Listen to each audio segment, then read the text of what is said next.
एक शख्स को एक लड़की के कत्ल के इल्ज़ाम में फांसी की सज़ा सुना दी गई। पहले लोअर कोर्ट ने सुनाई, फिर हाई कोर्ट ने, फिर सुप्रीम कोर्ट ने। वो लड़की जिसका कत्ल हुआ था उसी लड़के की दोस्त थी और क्राइम सीन से जो सारे सबूत मिले थे वो उस लड़के के ख़िलाफ़ थे। पुलिस ने उसे अरेस्ट किया, सारे सबूत अदालत में पेश किए और वो जो लड़की थी असल में उसी लड़के के दफ्तर में उसके साथ काम किया करती थी। लड़का शादीशुदा था।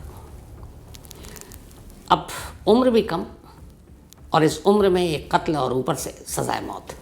लोअर कोर्ट, फिर हाई कोर्ट, फिर सुप्रीम कोर्ट, कहीं से माफ़ी मिली नहीं। फांसी की सज़ा बरकरार रही। कई बरस बीत गए। अक्सर उसकी बीवी जेल में उससे मिलने आया करती। अब जब आखिरी उम्मीदें भी टूट गई कि अब तो फांसी और उसकी मौत के बीच में कोई गुंजाइश ही नहीं बची है, तो फिर हर कोई आने वाले पल का इंतज़ार कर रहा था। फांसी की तारीख भी तय हो गई। ब्लैक वारंट जो है वो साइन हो गया, तारीख मुकर्रर है। अब फांसी 2 दिन बाद होनी है। 2 दिन के बाद होने वाली फांसी से पहले जेलर एक रोज़ उस कैदी के पास जाता है और उससे पूछता है। उसे पहले तो बताता है कि तुम्हारा ब्लैक वारंट साइन हो चुका है, परसों सुबह 5:30 बजे तुम्हें फांसी दी जाएगी। तो मरने से पहले तुम्हारी कोई आखिरी ख्वाहिश हो तो बताओ। अक्सर कैदियों से पूछा जाता है, एक परंपरा है, एक रिवाज है और जो कानूनी या जायज़ तरीके से पूरा किया जा सकता है वो पूरा भी कर देते हैं। जैसे कई कैदी सिगरेट पीने की मांग करते हैं, कई कुछ और मांग करते हैं, कोई किसी से बात करने की बात करता है, कोई किसी को लेटर लिखने की बात करता है, तो सारी चीज़ें पूरी हो जाती हैं। तो इस कैदी से भी पूछा गया कि तुम्हारी कोई आखिरी ख्वाहिश है। जब उसने अपनी आखिरी ख्वाहिश बताई तो जेलर को यकीन नहीं हुआ कि ये क्या बोल रहा है और ये कैसे पूरा करेंगे। उस कैदी ने कहा कि मैं मरने से पहले एक रात अपनी बीवी के साथ अकेले एक कमरे में गुजारना चाहता हूँ। अब अमूमन जिसे सज़ाए मौत दी जानी है उसे अकेला आप छोड़ नहीं सकते, क्योंकि उस वक्त मौत का खौफ, वो पता नहीं क्या कर ले। तो जो भी ऐसे कैदी होते हैं जिन्हें सज़ाए मौत मिली हुई है और बस ब्लैक वारंट साइन हो चुका है, लगातार उनके सेल में रोशनी होती है, नजरी होती है, कोई लगातार उन्हें देख रहा होता है, उसके आसपास कोई ऐसी चीज़ नहीं होती जिससे वो खुद को नुकसान पहुंचा सके। अब यहाँ एक मरने वाला जेलर को अपनी आखिरी ख्वाहिश बता रहा और कह रहा है कि बस मैं ये चाहता हूँ कि मौत से पहले एक रात मैं और मेरी बीवी एक कमरे में हो और वहाँ कोई और ना हो। जेलर ने अपने सीनियर अफसरों तक बात पहुँचाई। ये हुआ कि जब से वो जेल में बंद है, इन सालों में उसका बिहेवियर बहुत अच्छा रहा है। वो एक सीधा साधा कैदी है, कभी कोई हिंसा भी नहीं की, कभी गुस्सा भी नहीं किया और बड़ी शराफत के साथ जेल में अपनी सज़ा काट रहा था। अब बड़ी इमोशनल डिमांड थी उसकी कि मौत से पहले बीवी के साथ एक रात अकेले कमरे में गुजारना है। तो खैर बातचीत हुई, उसके बाद ये तय हुआ कि चलो उसकी इस आखिरी ख्वाहिश को पूरी कर देते हैं। उसे बताया गया कि तुम्हारी आखिरी ख्वाहिश पूरी कर रहे हैं, लेकिन पहले तुम्हारी बीवी तक तुम्हारा पैगाम पहुंचाऊंगा और अगर तुम्हारी बीवी भी राज़ी हो गई तो फिर ठीक है। इसके बाद उस कैदी के घर उसकी बीवी तक मैसेज पहुंचाया गया कि आपका पति जो है वो मौत से पहले एक आखिरी रात आपके साथ गुजारना चाहता है, तो क्या आप इसके लिए तैयार हैं। पत्नी इमोशनल हो जाती है, रोने लगती है, कहती इससे बड़ी बात क्या होगी मेरे लिए कि मौत से पहले मैं आखिरी पल, आखिरी रात अपने पति के साथ गुजार सकूं। 2 दिन बाद फांसी होनी थी, तो जेल ने उससे एक रात पहले की रात को चुनी कि पति और पत्नी को मिलाया जाए। तो पत्नी राजी थी, जेल वाले तैयार हो गए।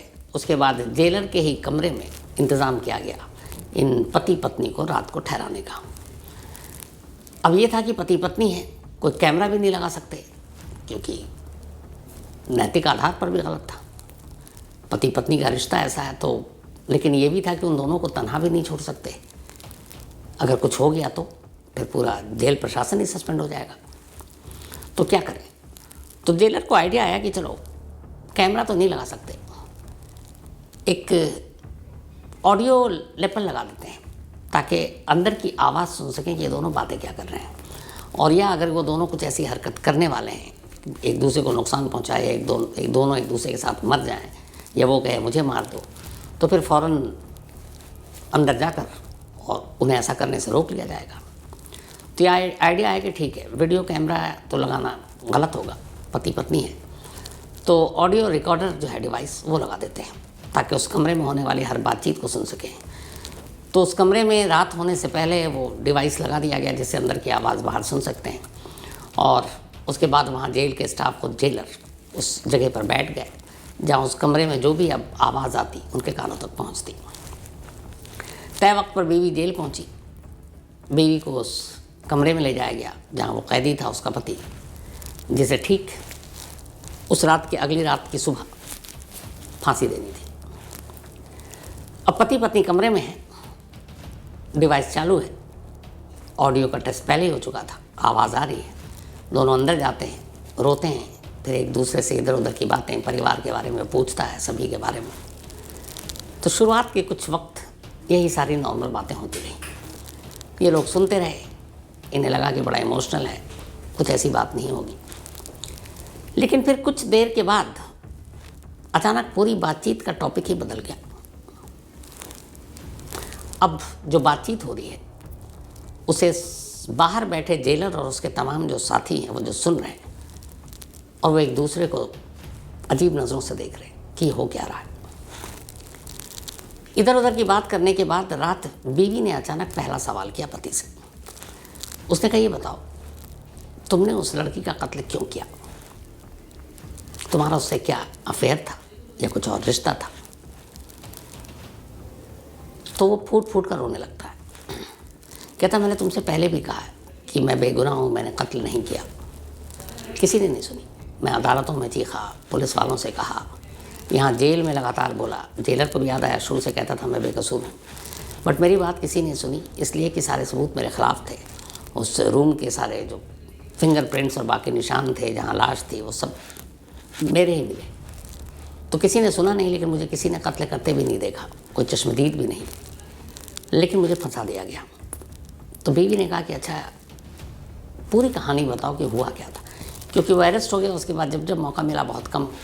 बीवी ने कहा कि आज हमारे पास पूरी रात है और शायद ये आखिरी रात है, तो मेरे दिल पर भी कभी कोई बोझ ना हो कि वाकई तुमने ये कत्ल किया, तो कम से कम तुम ज़माने को, कानून को, अदालत को, पुलिस को, जेल को, जो भी बताया, मुझे सच बताओ आखिरी बार, और मैं पूरी धैर्य से सुनूंगी। पति ने कहा ठीक है, मैं तुम्हें पूरी कहानी सुनाता हूँ। फिर पति ने अपनी कहानी सुनाई। उसने कहा, जिस गांव में मैं रहता था वहाँ मेरे साथ मेरा एक दोस्त था। हम दोनों साथ स्कूल में थे, साथ कॉलेज गए, और कॉलेज के बाद इत्तेफाक से हम दोनों ने तय किया कि एक साथ एक ही शहर में जाएंगे नौकरी करने के लिए। तो हम दोनों एक शहर में पहुँचे। वहाँ जाकर हमने नौकरी ढूंढी, और नसीब देखो कि स्कूल और कॉलेज की वो दोस्ती शहर में भी काम आई, और एक ही कंपनी में हम दोनों की नौकरी लग गई। अब हम दोनों एक ही कंपनी में नौकरी कर रहे थे। इत्तेफाक से उसी कंपनी में एक लड़की थी। वो लड़की पता नहीं क्यों मुझसे बहुत, मतलब मुझे मानती थी, पसंद करती थी। जब भी मौका मिलता मुझसे आकर बातें करती, जो मैं घर से खाना बना कर लाता वो टिफ़िन मेरे साथ खाती, अपना टिफ़िन शेयर करती। दिखने में खूबसूरत थी। तो धीरे धीरे हमारी दोस्ती बहुत गहरी हो गई। जो मेरा दोस्त था, जो अब तक हम साथ थे, तो अक्सर हम चूँकि एक ही रूम शेयर करते थे, रेंट पे ले रखा था, एक ही जगह काम करते थे, तो अक्सर वो कहता था कि वो तेरी जो दोस्त है उससे मेरी भी दोस्ती करा दे, वो मुझसे बात नहीं करती, सिर्फ हाय हेलो होती है। तो उसने कहा मैं कैसे दोस्ती करा सकता हूँ, ये तो अपनी अपनी बात होती है। तो उसने कहा नहीं, तू मेरी दोस्ती करा दे। बोला ये मुश्किल है, मैं नहीं करा सकता, तुम खुद बात कर लो। तो बोला धीरे धीरे हमारी दोस्ती बहुत अच्छी थी, लेकिन दोस्ती बहुत साफ़ सुथरी थी, क्योंकि ना उसके दिल में मेरे लिए कोई ऐसा प्यार मोहब्बत वाली बात थी, ना मेरे लिए उसके दिल में। एक कुलीग थी और अच्छी दोस्त थी, और हम सारी बातें शेयर करते थे। उसने कहा कि एक रोज़ उसने अचानक कहा, जिस दिन छुट्टी थी, कि मैं तुम्हारे घर आऊँगी और कुछ तुम्हारे लिए खाना बना कर लाऊँगी, मेरी माँ बनाएगी, और तुमसे बातें भी हो जाएगी। तो उसने कहा ठीक है आ जाओ। तो बोला वो संडे की छुट्टी थी। मैंने घर वर साफ़ किया कि भाई वो आ रही है, थोड़ी ये ना देखेगी गंदे तरीके से रह रहे हैं, और मैं सब कुछ तैयारी कर रहा था। इत्तेफाक से वो मेरा दोस्त, उस दिन संडे था, उसको कहीं जाना था, वो चला गया, मैं घर पे अकेले था। तो फिर वो आई। जब वो आई तो फिर कुछ चीज़ें ऐसी थी जो मैं भूल गया था लाना। मैंने उसको कमरे में बिठाया, मैंने कहा मैं आता हूँ, और मैं चला गया। और फिर मैं बाज़ार गया, वहाँ से कुछ लेकर लौटा। तब तक मुझे करीब 45 मिनट हो चुके थे। जब मैं आया तो अंदर देखा कि बेड पर उसकी लाश पड़ी हुई है, चारों तरफ खून है। मैं बदहवास उसके करीब गया, उसको टटोला कि शायद जिंदा हो, सांसें चल रही हो, हॉस्पिटल ले जाऊं, और इसीलिए मैंने उसकी लाश को छुआ, झंझोड़ा, ऐसे पकड़ा, हिलाया, पर उसके अंदर कोई जान नहीं थी। अभी मैं ये सब कर ही रहा था और कुछ समझ ही में नहीं आ रहा था कि मैं आगे क्या करूं। तब तक मेरा दोस्त वही आ गया कमरे में, और वो देखा और वो चीख पड़ा, ये तूने क्या किया। फिर इतनी देर में आस पड़ोस के कुछ लोग उसकी चीख सुनकर आ गए, फिर उनमें से किसी ने पुलिस को फ़ोन कर दिया, फिर पुलिस आ गई। पुलिस आई, उठाकर हॉस्पिटल ले गई, डॉक्टरों ने उसे मुर्दा करार दे रखा था। फिर उसके बाद पूछताछ हुई तो पता चला कि कमरे में मैं था अकेला। तो पुलिस मुझे पूछताछ के लिए पकड़ कर ले गई, मेरे दोस्त को भी ले गई, लेकिन रात होते होते मेरे दोस्त को छोड़ दिया और मुझे गिरफ्तार कर लिया और कहा कि उस कमरे में तुम अकेले थे और तुमने ये कत्ल किया। मैंने कहा कि मैंने नहीं किया। अब उसने कहा मैं भी समझ नहीं पा रहा था कि मेरे पीछे में हुआ क्या उन 45 मिनट में, मुझे आज तक नहीं पता। लेकिन फिर पुलिस आई, उसने सारे फिंगरप्रिंट्स, ये सारी चीज़ें उठाई, तो अब जाहिर सी बात है मैंने लाश को छुआ। उससे पहले वो आई थी, मैंने उसको पानी दिया, उस गिलास पे भी मेरे फिंगरप्रिंट्स, उसके भी, तो सारी चीज़ें मेरे ख़िलाफ़ चली गई और मुझे आज तक पता नहीं कि किया किसने था, लेकिन सारे सबूत मेरे ख़िलाफ़ थे। तो पुलिस ने चार्जशीट दाखिल कर दी, उसके बाद मुझे गिरफ़्तार किया गया, मुकदमा चला, आखिर तक चलता रहा और हर जगह से मैं हार गया। बट मैं तुम्हें सच कहूँ कि मैं बेकसूर हूँ। तो उसने, ये बीवी ने कहा कि अच्छा ये बताओ कि मैं तुम्हारी बातों पे यकीन कर रही हूँ, लेकिन तुम्हें क्या लगता है उन 45 मिनट में कौन आ सकता तुम्हारे घर पर, और कोई ऐसी बात जिससे तुम्हें लगे कि इस केस पे रोशनी डाल सकती है। अगर तुम बेकसूर हो तो किसी ने तो मारा है, कोई तो कातिल होगा। उसने कहा मुझे खुद समझ में नहीं आ रहा है। फिर कहता है कि एक ही बात मन में आती बार बार, लेकिन वो मैं किसी से इसलिए नहीं कहता कि मेरे पास कोई सबूत नहीं है। तो उसने कहा क्या आती है, कभी तुमने मुझे भी नहीं बताया। उसने कहा कि जिस दिन वो आ रही थी उस रात मैंने अपने दोस्त से शेयर किया था कि कल वो आएगी, थोड़ा घर वर साफ़ करना है। तो उसने बहुत इंटरेस्ट लेके पूछा था अच्छा कितने बजे आएगी।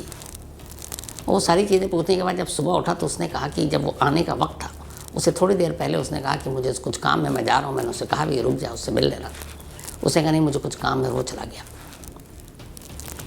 तो मुझे ये बड़ा अजीब लगा। रात को वो बहुत इंटरेस्ट ले रहा था, सुबह अचानक उससे ऐन पहले वो चला गया।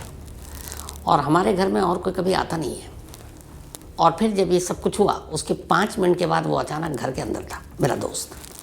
तो मुझे ये भी समझ में नहीं आया कि वो उसने कहा था कि मैं शाम तक लौटूंगा और उसी वक्त लौट आया।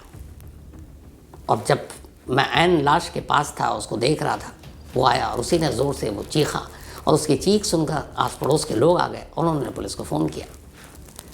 तो बस एक शक है मेरे मन में कि कहीं मेरा दोस्त तो इसके पीछे नहीं है, लेकिन बचपन से मैं उसे जानता हूँ, वो कम से कम कत्ल नहीं कर सकता और मैं उसका इतना अच्छा दोस्त हूँ कि मुझे झूठे केस में फंसा भी नहीं सकता।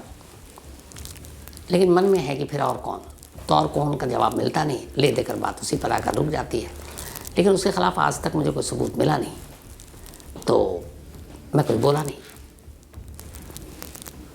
ये कहकर फिर वो बीवी से कहता है कि देखो मैं बेकसूर हूँ, मैं कम से कम दुनिया क्या कहती मालूम नहीं, मरने से पहले तुम्हारा भरोसा जीतना चाहता था, तुम्हें यकीन दिलाना चाहता था कि तुम्हारा पति ऐसा नहीं और मेरा उस लड़की के साथ कोई अफेयर नहीं था, हम बहुत अच्छे और सच्चे दोस्त थे और मैंने उसका खून नहीं किया। बीवी कहती है कि मैं तुम्हारी बातों पर यकीन करती हूँ। इसके बाद वो पूरी रात दोनों रोते हैं और बातें कर रहे हैं। इधर बाहर जेलर और उसके तमाम साथी उसकी कहानी सुन रहे हैं और वो बातचीत रिकॉर्ड भी हो रही है। सुबह हुई, वक्त ख़त्म हुआ, पति और पत्नी के मिलने का। कैदी की आखिरी ख्वाहिश पूरी हो चुकी। आखिरी बार पत्नी अपने पति को गले लगाकर रोते हुए विदा लेती है, जेल से चली जाती है। उधर जेल से चली जाती है, इधर कैदी जेलर को थैंक्स बोलता है और जेलर और उसके बाकी साथी सब अजीब उलझन में कि जो पूरी रात हुआ, जो उन्होंने सुना, वो क्या था। क्योंकि कैदी को भी नहीं मालूम और उसकी पत्नी को भी नहीं मालूम कि उस कमरे के अंदर दोनों जो बातचीत कर रहे हैं, ये बातचीत कोई सुन भी रहा है। ये बातचीत शायद सिर्फ उन दोनों के बीच की थी, तो इस बात से अनजान थे कि उनकी बातचीत बाहर कोई सुन रहा है। तो इसका मतलब ये हुआ कि जब वो अनजान थे, उन्हें कुछ पता नहीं, तो जो भी दोनों अंदर बात कर रहे थे वो सच बात कर रहे थे। किसी को सुनाने के लिए नहीं, किसी को बहकाने के लिए नहीं, बल्कि दो पति पत्नी के बीच की आपसी बातचीत थी। जेलर को यकीन हो गया कि वो बेकसूर है, पर फिर कौन, उसे लगा कि पक्का उसका दोस्त ही कातिल होगा। जेलर ने फ़ौरन ऊपर अपने सीनियर अफसरों से बात की। उन्होंने कहा कि अब क्या होगा, सुबह हो गई, आज आखिरी रात है, कल सुबह उसकी फांसी का वक्त है, अब कुछ नहीं कर सकते। वो अपने सीनियर से बोला कि साहब, तमाम गुनहगारों को फांसी हो, ठीक है, एक बेकसूर को फांसी हो, ये कम से कम इंसाफ और कानून का भी कत्ल है, हमें कोशिश तो करनी चाहिए, हमारे पास सबूत है कि वो बेकसूर है। फिर ये हुआ कि अच्छा कोशिश करते हैं।